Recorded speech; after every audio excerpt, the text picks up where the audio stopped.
بسم اللہ الرحمن الرحیم۔ السلام علیکم ناظرین، حضرت علیہ السلام کے خوبصورت اقوال پیش خدمت ہیں۔ جب کاہل اور ناکارہ افراد عمل میں کوتاہی کرتے ہیں تو اللہ تعالیٰ کی طرف سے یہ عقل مندوں کے لیے ادائے فرض کا ایک بہترین موقع ہوتا ہے۔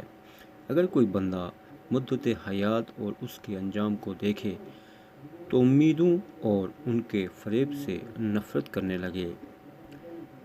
ہر شخص کے مال میں دو حصے دار ہوتے ہیں، ایک وارث اور دوسرے حوادث۔ جو عمل نہیں کرتا اور دعا مانگتا ہے وہ ایسے ہی ہے جیسے بغیر ہلیا کمان کے تیر چلانے والا۔ علم دو طرح کا ہوتا ہے، ایک وہ جو نفس میں بس جائے اور ایک وہ جو صرف سن لیا گیا ہو اور سنا سنایا فائدہ نہیں دیتا جب تک وہ دل میں راسخ نہ ہو۔ ناظرین کرام، مزید اچھی ویڈیوز کے لیے ہمارے